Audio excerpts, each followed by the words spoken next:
முஸ்லிம்கள் வந்தார்கள். அவரும் இயேசு கிறிஸ்து என்ற ஒரு தனி நபர் ஒரு வழியினை காட்டுகிறார். நல்வழியிலே நடங்கள், இவ்வாறுதான் குடும்பம் இருக்க வேண்டும் என்று சொல்லி அவர்கள் ஒரு முறையை சொல்கிறார்கள். அதனால அதை விட்டு அவர்கள் வெளியேறி போக முடியாது. அவர்கள் இஷ்டம் போல தன்னுடைய நோக்கத்திற்கு செல்ல முடியாது. ஆனால் இந்து மதம் என்பதை கிடையாது. இது நான் சொல்லவில்லை. உச்சநீதிமன்றத்திலே ஜஸ்டிஸ் வர்மா அவருடைய தீர்ப்பிலேயே சொல்லியிருக்கிறார்கள். இந்து மதம் என்பதை கிடையாது.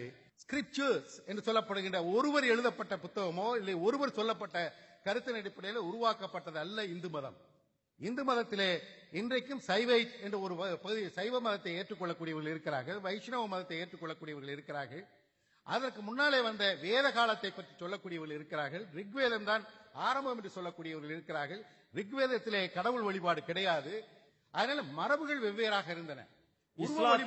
இஸ்லாத்திலையும் கிறிஸ்துவத்திலையும் பாகுபாடே கிடையாதா? வேறு வேறு வழியில யாருமே இல்லையா? ஈராக்லயும் ஈரான்லயும் யாருக்கு சண்டை நடந்துட்டு இருக்கு? இந்துக்களுக்கு முஸ்லிம்களுக்குமா?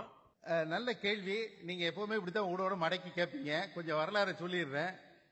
நான் ஆரம்பத்திலே ரொம்ப ஜாக்கிரதையா சொன்னேன். ஹனாஃபி, ஷஃபை என்று சொல்லப்படுகின்ற இரண்டு வகையான குரானை பற்றிய விளக்கங்கள் சொல்லிய உறுப்பினர்கள் இருக்கிறார்கள். அதுல ஒரு வகை ஈரான், இன்னொரு வகை ஈரான். கிறிஸ்துவ மதத்தில் அதே போல பெந்தகோஸ்துகள் வேறு வகையிலே சொல்லுவார்கள், கேத்தலிக் வேறு வகையிலே சொல்லுவார்கள், புராட்டஸ்டன்ட் வேறு வகையிலே சொல்லுவார்கள். இவ்வாறு பல வகையிலே ஒரே பார்வையிலே ஒரே மதத்தின் அடிப்படையிலே ஒரே ஆதர். பைபிள் வெவ்வேறு பைபிள் கிடையாது, குரான் வெவ்வேறு குரான் கிடையாது. கீதை எத்தனை இருக்கு? கீதை என்பது பிற்காலத்திலே வந்தது. பிற்காலத்தில் வந்ததா?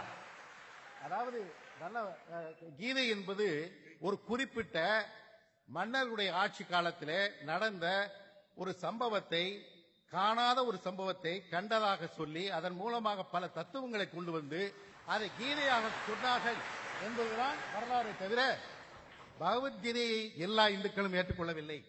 பகவத்கீதை தெரியாத இந்துக்கள் கோடிக்கணக்கான பேர் இருக்கிறார்கள். ஆனால் இஸ்லாத்திலே இருக்கக்கூடிய நபிகள் நாயகத்துடைய கருத்துக்களை தெரியாத ஒரு முஸ்லீம் கூட வாழ முடியாது. காரணம், அவளுக்கு அது